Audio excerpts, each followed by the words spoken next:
All right. Welcome everyone to today's webinar. We'll be getting started in just a moment.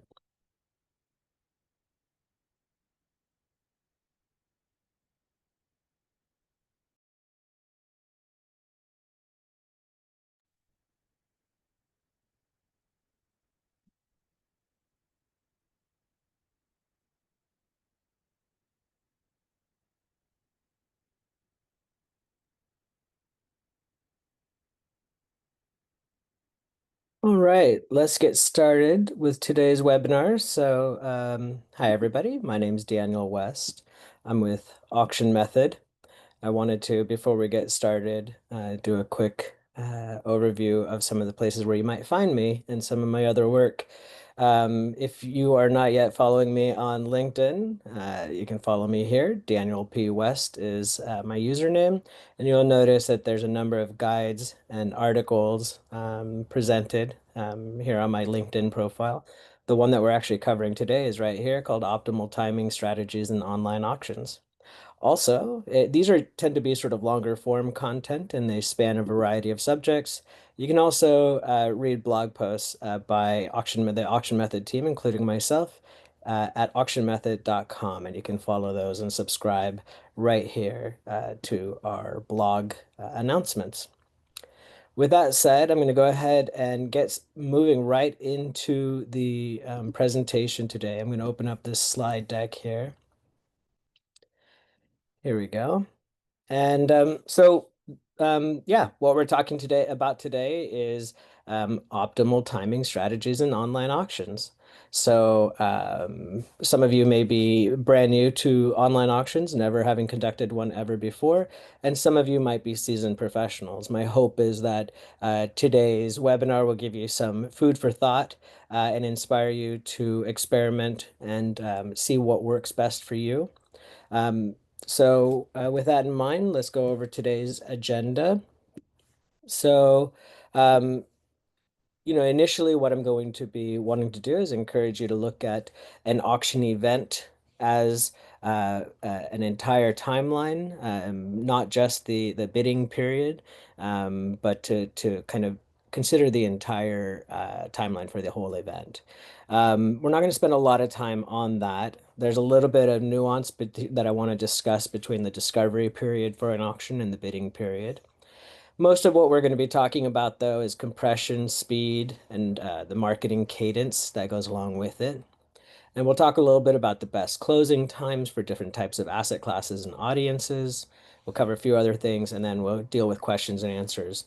If you do have questions, I believe that the webinar is set up to accept them. So go ahead and along the way, just type in your questions, and we'll get to them at the very end. I'll be keeping my eye on the time as well. I don't want to waste any of your time at all. So with that said, let's move on to the first slide here, which is all about planning ahead. My point here is that when you're thinking about the scheduling of an auction, and I recognize that not everybody here is necessarily conducting auction events. You may be running an item by item, what we call an item-driven website, where you're selling individual lots, sort of irrespective of a particular event. Even so, it may be beneficial for you to consider organizing yourself around the concept of an event where there's a certain cadence, a certain rhythm to your auctions. Even so, let's go ahead and cover the points that I wanted to make around the planning of an auction event. So what I usually encourage people to do is to start with the absolute drop dead date.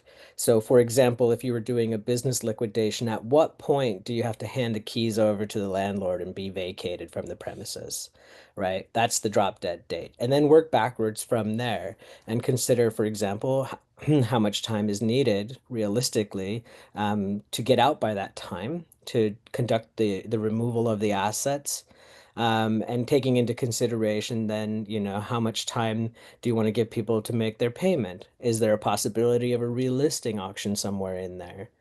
And then continue to work backwards to the bidding window. We're going to talk about that. Then how much time you're going to need for what we call the lead time or the discovery period. And my point in that is really that advertising takes time and you don't want to minimize the discovery period.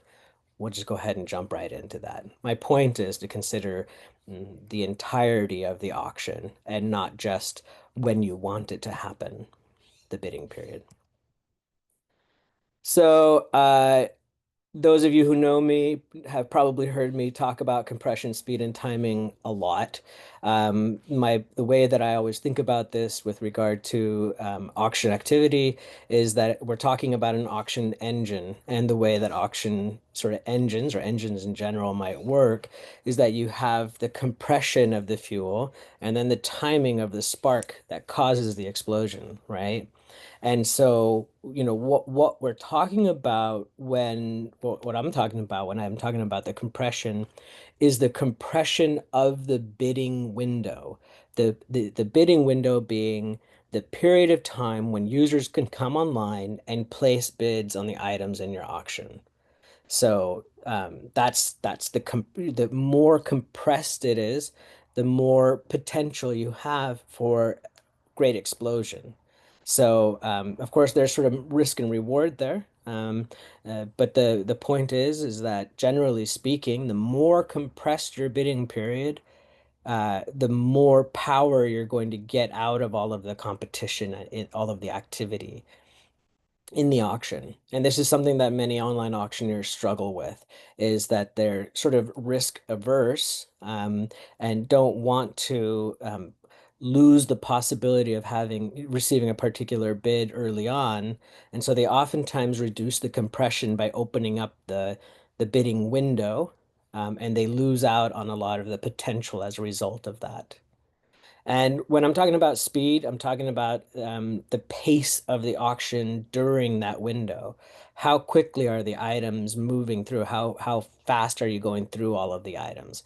So in some cases, for example, I've seen this happen where an online auction company might have 500 items, and they all close at the exact same time. That's really fast. That's an incredibly fast closing speed. Most auctioneers are staggering their closing times somewhat so that there's a little bit of buffer in between the closing of each lot. Some people do say they buffer it too much. They stagger the items too much. So we're going to talk about the speed, of course, the closing pace as well. And we were talking about timing. That's the timing of the spark. What is the spark? The spark is the advertising of the auction, the promotional activities. And so it's really, really important. We'll get into this, but it's really important that your marketing cadence align with the first actionable item at the auction, whether that's your preview period or your bidding window. The point is that the timing of your advertising, of your promotion should coincide with the first sort of opportunity for the bidders to act. And this doesn't need to be said, but you can see down at the bottom, most of the action concentrates near the deadline, the end of the auction. Everybody already knows this intuitively. If you're an auctioneer, this is not a surprise to you. Almost all of the bidding activity is happening at the end of the auction. All right, so this needs to be said. We're going to differentiate between what I'm going to refer to as the discovery period and the bidding period or the bidding window. And so this is a mistake that many auctioneers make, which is they don't decouple the two periods. So novice, beginner, entry-level auctioneers will oftentimes publish their auctions and open the bidding immediately. And the logic kind of makes sense, right? That as soon as it's online, you want to let people start bidding. If somebody shows up to your website, you want them to be able to go ahead and tell you that they want to make a bid. They should be able to make a bid. Um, but the problem there is that if you have a very long bidding window in which you've taken this sort of discovery period and linked it together with the bidding window, so you might have let's say like a week long or maybe even longer bidding window, you lose a lot of oomph. There's no compression. There's no explosion. It's weak. And I've seen this time and time again. It's a novice mistake by brand new auctioneers that they'll oftentimes have the bidding window be way too big because they're sort of conflating these two ideas, the discovery period and the bidding period. Now, I'm not saying that you don't need a discovery period. You definitely do. The idea is that you first publish your auction, you make it available to the public, let people see your catalog. And I think it's important to do that in most cases. Of course, everything I'm going to say is dependent on the asset class and the audience and all kinds of other things. You're going to have to take this and think about it yourself and see what applies and what doesn't apply. But as a rule of thumb, what I would say for most general auctions is that you should publish the auction 2 weeks ahead of time.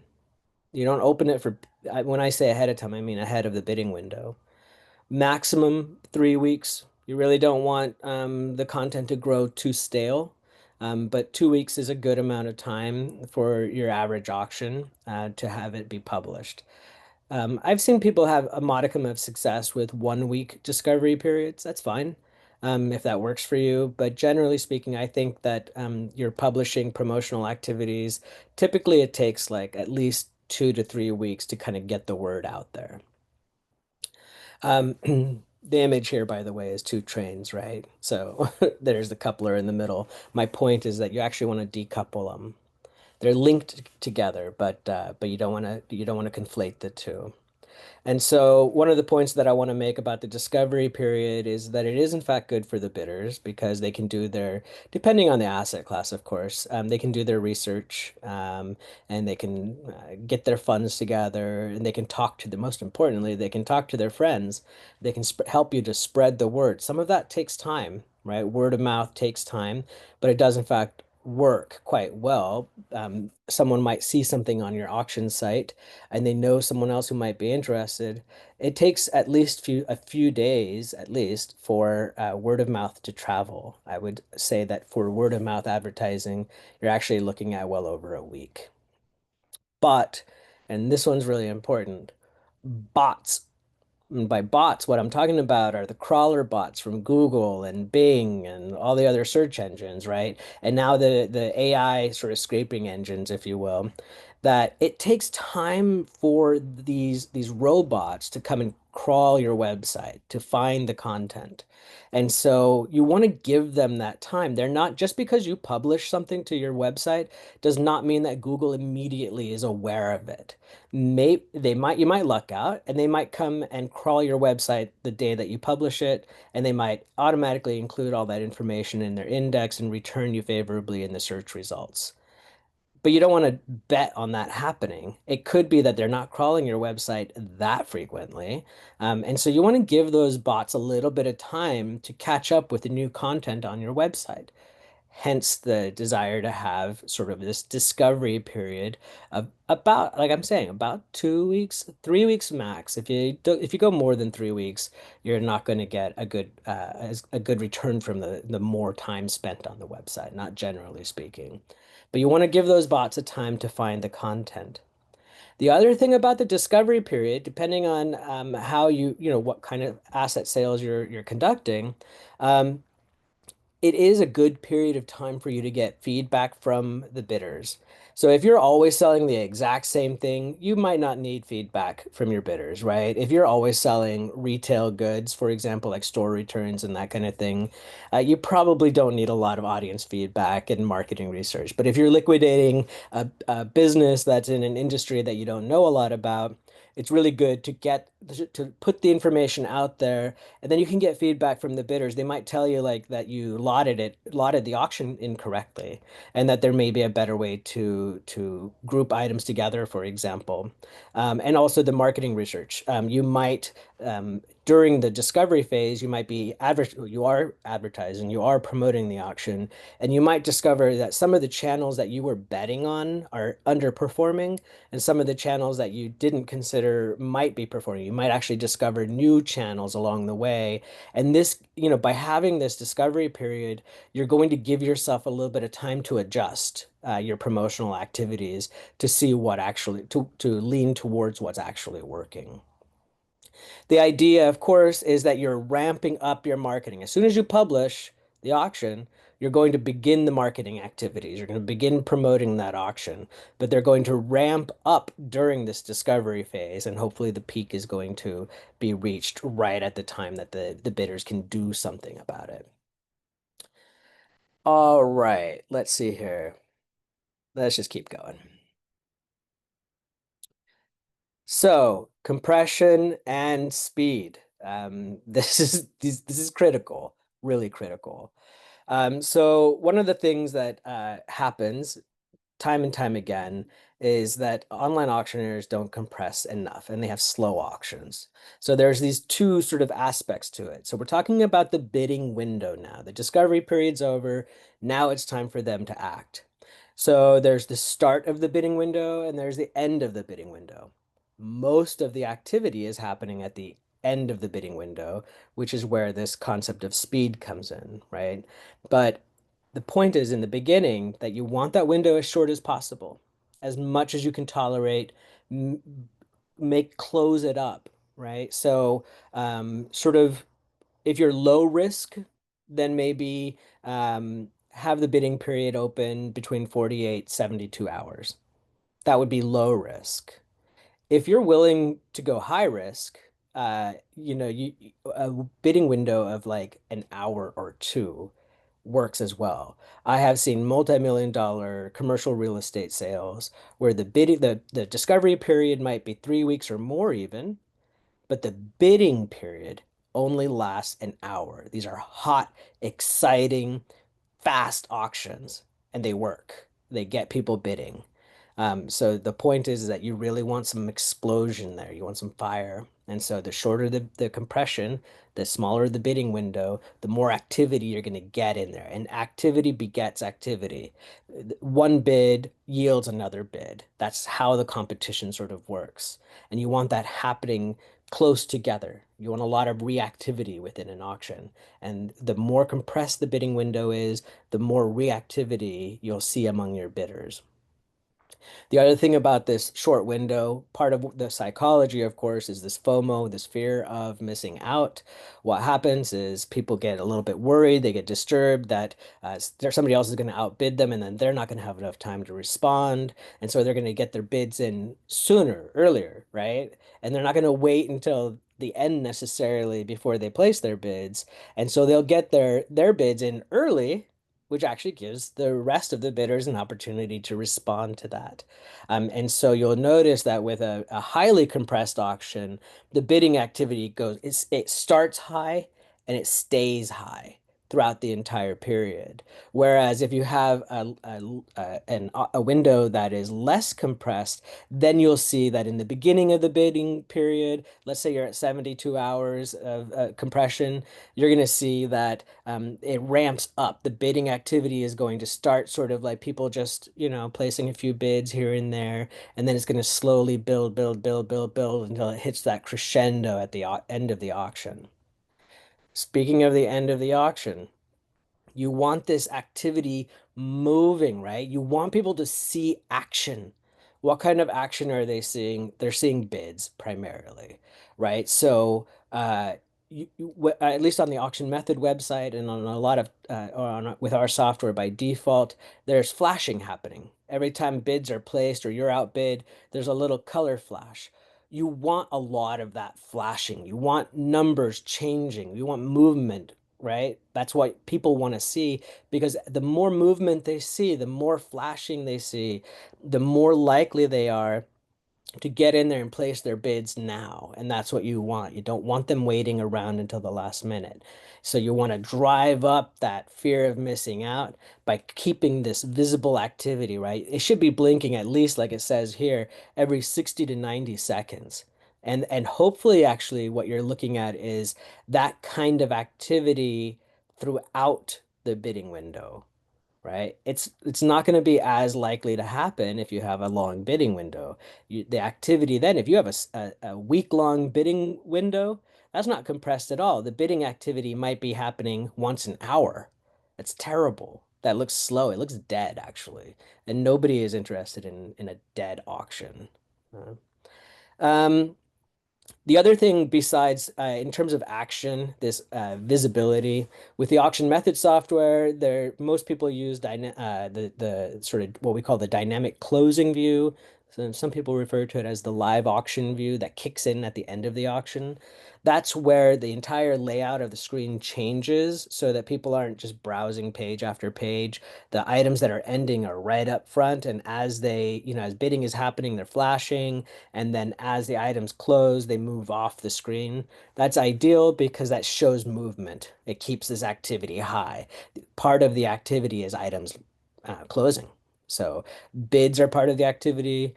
Items closing and no longer being open for bidding are part of the activity. So the more active it looks, the happier you'll be as a result. So lots of items. So if you have an auction with only 10 to 20 items, no big deal. You could do whatever you want. You can close those 5 minutes apart if you want. That's slow, but you could. It wouldn't really matter. But what you want to consider in terms of speed is most auctions are at least 100 items or more.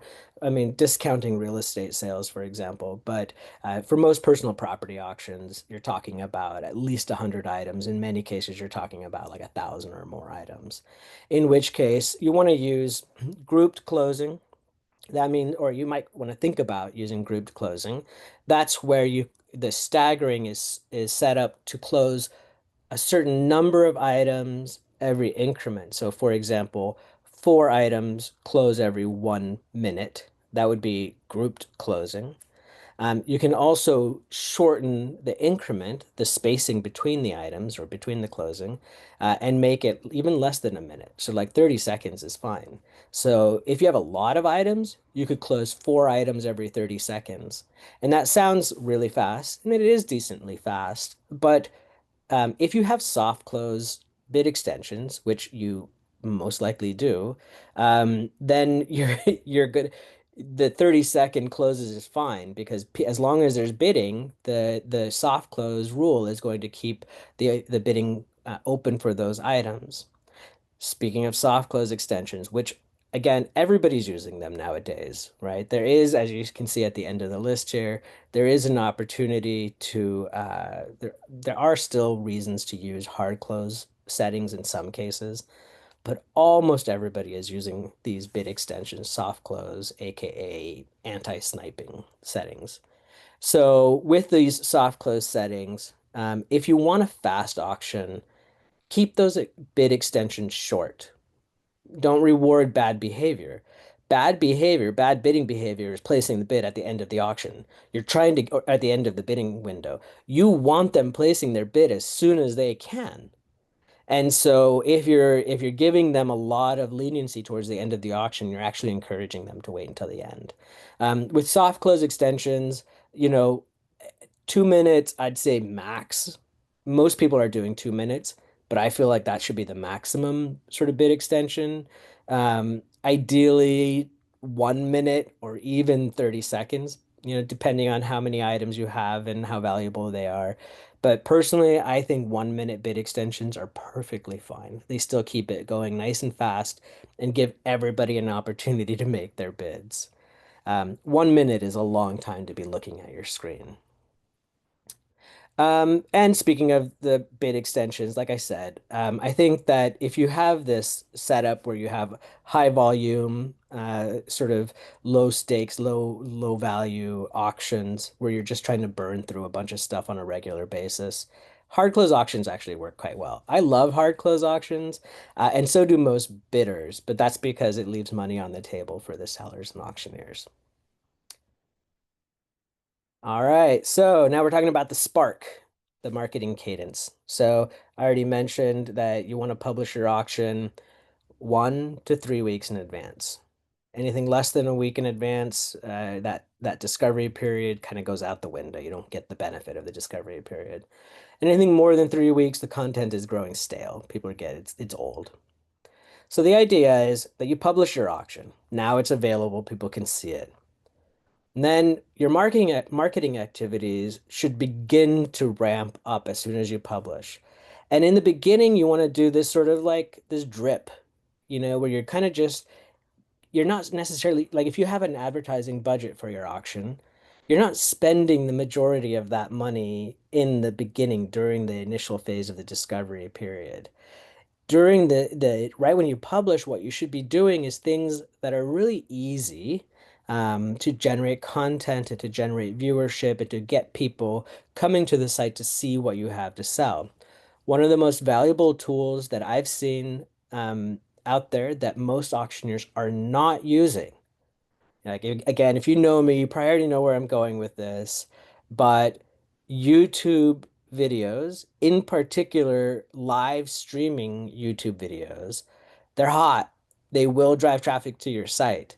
The way to do that is when you publish the auction, do something. I'm just going to give you an example, but do something where you can live stream to your audience, your YouTube audience, something about that auction. The best way to do it is to go on site. I don't know if, doesn't matter if you can actually do an inspection of the items that are part of this auction.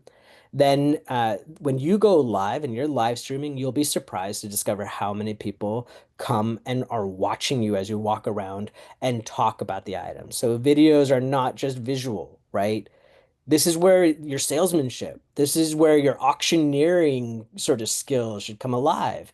Be exciting, be happy, like get in there, talk about the stuff being sold and broadcast it all on YouTube live. You could do this from your phone, right? You don't need sophisticated technology to do any of this stuff. You can literally just whip out your phone, hey, go live on YouTube and begin talking about the stuff you're selling. You could also even do it broadcast from example from Zoom and do a virtual tour where you're just going screen by screen through the items and talking about it.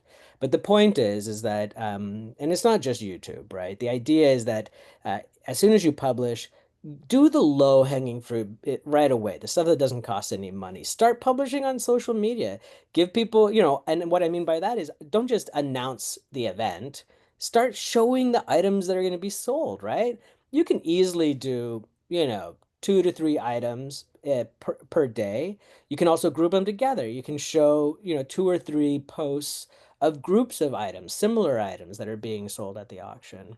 And you don't have to do any kind of paid boosts or anything like that. Just start dribbling it out there, right? And if you're doing paid advertising, and you should be doing paid advertising, if you're not, you're not really an auction marketer, right? If you're not actually doing paid promotion of your auction events, that's that's silly. Actually, I don't know. I don't know. I don't know what you're thinking. If you get mad at my comment about that, come see me after this and let's talk about it. Because if you're not doing paid advertising, you're probably doing something wrong. The point is that whether you're paying for your promotion or you're just working really, really, really hard for your promotional activities, all of that should ramp up. It should peak. It should spark at the first available action. So if you're doing online only previews, there's no personal inspection, there's nothing like that, then the spark can coincide with the opening of the bidding window when it starts.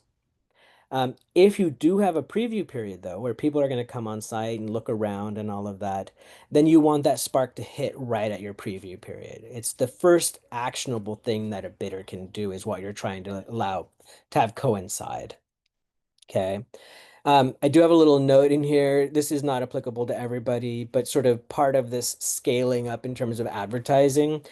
Typically, what you want to do is focus on what I'm going to call the dealers, the brokers, the middlemen. These people should form the base of your bidding, right? So, for example, let's say you're selling cars, right? So, if you're selling cars, then the dealers are going to be the base. Now, dealers are never going to pay top dollar for anything that you're selling because they still need to make some money off of it. But you need them to form the base of your bidding block. And that's who you notify first. You want to get their attention, right? And then, of course, you start bringing in the end users. For example, the people who might want to drive the car, who are going to buy it and use it for their own sake. They're the ones who are going to have the most, they're going to see the greatest value and be willing to spend the most, but they're not going to be willing to bid those high prices unless the dealers are bumping them up and forming that base. So you create the base with sort of the middlemen, the brokers, the dealers, whoever they are, and then the end users are the ones who are actually hopefully the ones buying it because they're going to pay top dollar. Anyway, that was a side point. You want to send out, there's a little typo in here, but you want to email out your newsletter. This is your marketing newsletter that you're sending through Constant Contact or MailChimp. It's fine to include small announcements about the auction or about items in the auction in previous newsletters if you want, but the newsletter really should be going out 24 to 48 hours before that first action. So, if you do, you should have, if you don't have a mailing list, you're not using Constant Contact or you're not using MailChimp, start today. Go ahead, sign up for the account and get your subscriber list started with for your email newsletters. That most auctioneers their email newsletters are like gold, right? Their subscribers to their newsletters are like gold. So it's super valuable. You want to hit them up about 24 to 48 hours before either the inspection period or the first opportunity to bid. And then last but not least is in terms of promotional activities, about 2 to 6 hours before the end of the auction, you want to blast out emails or SMS text message reminders to everybody who's participating in the auction that the auction's about to end. If you're using the auction method software system, there you just turn on that notification and it'll go out automatically. You don't have to do it yourself. All right. So good. We're doing good on timing here. So in terms of the best closing times, like the days and times when you should be closing your auctions, it matters a lot. The closing time probably matters the most out of all of these things. Um, but it depends on what you're selling and to whom. You can see on the screen here that I've split it up between business to consumer and business to business. I have my own experiences are with both of these things, and I have experimented enough, but I've also seen what works with my clients or for my clients. This is going to vary a lot, and you're going to have to experiment. But basically, the idea is that business to consumer auctions should be closing in the evenings and on the weekends. Don't do this when people are at work. That's the worst possible time. The other times to avoid are so like late nights, early mornings, Fridays, and Saturdays. No one's coming to your auction on a Friday night. Uh, I mean, I shouldn't say no one. That's not true. For some enthusiasts, it might be the perfect Friday night activity, but you're going to lose some of your bidder base if you're doing it on Fridays and Saturdays or late at night or early in the morning. So try to aim for evenings and weekends for the closing time for these business to consumer auctions. So I did want to point out that there was this multi-year analysis that found that business to consumer auctions closing between 6 p.m. and 10 p.m. local time are the best. So peak engagement, as you can see here, is between 7 and 9 p.m. So if you're doing business to consumer auctions, uh, 7 to 9 p.m. That's what you're looking for on an on a weekend primarily. Hopefully on a Sunday because you don't want to do Saturday. So as you can see, yeah, day of the week, Sunday evenings are prime time. And yes, that's true. But you can also end on like a Monday evening or a Thursday evening. Thursdays are actually really good. So like Thursday evening is dang good. So if you really don't feel comfortable closing an auction out on a Sunday evening, that's fine. Aim for a Thursday evening between 7 and 9, and see how that works for you. Business to business is different. It's quite different. So it's kind of almost like the inverse, right, of the business to consumer auctions. The very best time to close out a business to business auction, like industrial equipment, whatever, all kinds of machinery, farm equipment, that kind of stuff, is during regular business hours. That's the best time to do it. So midweek days are the best. So the perfect from my own personal experience, I I, I have like I don't know, like I'm sort of superstitious, I guess, but I like to start an auction like on a Tuesday morning or a Wednesday morning and end it on a Thursday morning if it's business to business. There's Thursday morning is really good. Don't do it on Monday and don't do it on Friday. Those are both really terrible days to be ending an auction. You'll get bidders, don't get me wrong, but there's a good chance that you're not going to get nearly what you would have gotten if you were ending it on like a Wednesday or a Thursday. And I already mentioned sort of 10 a.m. being ideal as far as I'm concerned. Some might aim to do it a little bit earlier. I think it kind of depends, right? Like if you were hitting up farmers, maybe 9 a.m., but if you were hitting up sort of office professionals, then probably 10 a.m. would be better. Um, the other thing is that I think that this last point here is quite important, which is, you know, try to train your buyer base. Now, this says most, many B2B auctioneers try to do this consistent recurring close times and days and all of that to train their buyer base. But I think actually it doesn't really matter. After you've done your experiments and you figure out kind of what works, try to be consistent in on the days when you close and the times when you close. If it's all over the place, it's really hard for your buyers or your bidders to keep track of it all, and they might make some assumptions that are not in your favor. So, for example, if you always close auctions on, you frequently close them on Thursdays at 10 o'clock, and one day you decide to close an auction on Wednesday at noon, um, you're going to lose a lot of bidders. So just something to think about. Your pattern, your cadence, your rhythm to your auction closing, you're training your buyer base. And so you want to be consistent. It's really important in trading to be consistent. You'll notice this little point down here at the bottom, though, high value, low frequency auctions. So primarily I'm thinking real estate auctions, but it could be any kind of sort of like, um, yeah, high value, low frequency. Uh, Aim for midday, midweek. That's good. Again, avoid Monday and Friday, Tuesday, Wednesday, Thursday. I think Wednesday and Thursday are better. And don't worry, the people who are interested in those assets will make themselves available, but you want to sort of cater to the times when they'll be able to do it easiest. And as far as I'm concerned, I think that like a Wednesday or a Thursday midday is sort of ideal for those closings. Good. We're doing good on time ourselves here. So let's move on. A couple of other things. I'm not going to go into great detail about this because it varies so much between auction companies.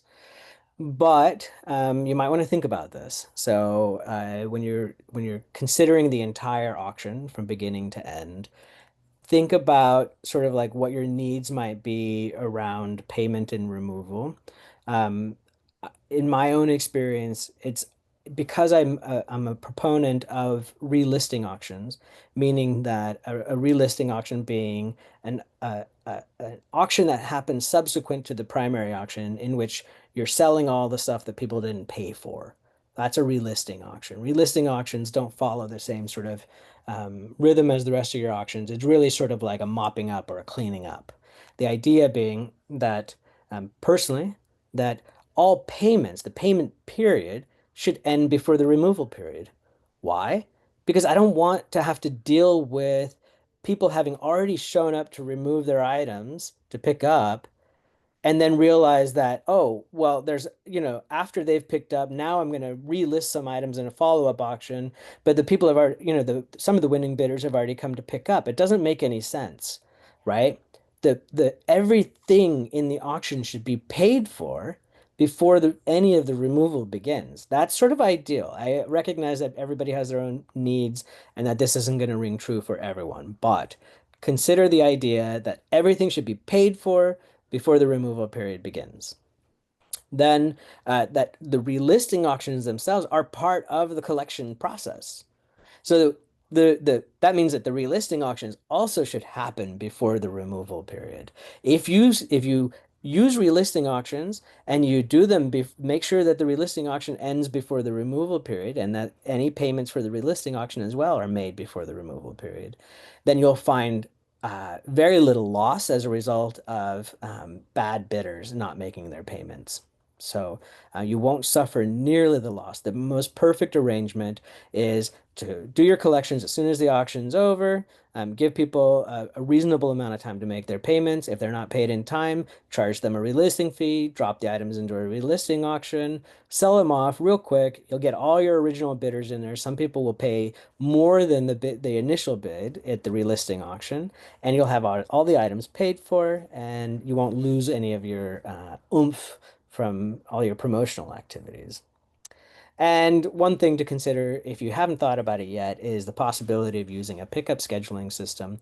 I just threw this in there because we're talking about timing and scheduling and things like that. So a pickup scheduling system is available through the auction method software. If you're interested in using that, contact our support department and we'll enable it for you if it's not been enabled. But it can be quite helpful for handling, creating like smoother pickup processes. Some auctioneers find that it's hard enough to get their buyers to come and pick up anything, anytime. To enforce removal schedules. So it may be that this is not right for you. But I do think it might be worth exploring, thinking about, and experimenting with. Speaking of experiments, do them. Do it, right? Figure out what works for you. I've hopefully given you some food for thought here. And I think, if I can really encourage you to do one thing, it's this. Now, I know that I just said that you ought to train your bidders by not being inconsistent. So don't be silly with your experiments, but a little bit of A/B testing, right? In the beginning, especially, and making it very clear to people. For example, we're testing a bidding closing period on Wednesday versus Thursday or Friday, or so not Friday, Sunday versus Thursday. Make it clear what you're doing, but test it out. And of course, you're going to test the soft close experience, those settings. And again, make it very clear what you're doing. Hey, we're testing something out. Encourage your users to give you feedback. You can do that with surveys. You can just say it, like, hey, we're testing a new soft close setting here. The items are going to be closing 4 items every 30 seconds. Do you like that? Or would you prefer something else? Let us know. Give us some feedback. So all of this, the point is run some tests and then track the results. It's not science if you're not tracking your results. So tracking the results, at least from my point of view, I would encourage you, to use Google Analytics to see what it looked like in terms of traffic patterns. Super duper helpful. Every one of Auction Methods clients has Google Analytics. And if it doesn't, if you don't, you need to talk to our support team, but you really, you should be paying attention to Google Analytics to see what traffic patterns on the site look like when you're running these experiments. You should be familiar with Google Analytics, even if you're not running experiments, right? You should be interested in the traffic patterns on your website if you're an online auctioneer. But also, you can check the sell, you can track the sell through, how many lots actually sell versus how many don't. And you might even be able to look at the velocity of bids per lot. And if you do estimates in advance, you can track the hammer price versus the estimate. The point being, though, use data and not guesswork as you run these experiments. Man, you could think, maybe I'm an expert on timing. I don't know, but I was aiming to end in within 45 minutes, and we're now at 43 minutes. So congratulations, everybody. So I'm going to open up the floor for questions and answers now. I'll stop the share, and let me see if we have any Q&As in here.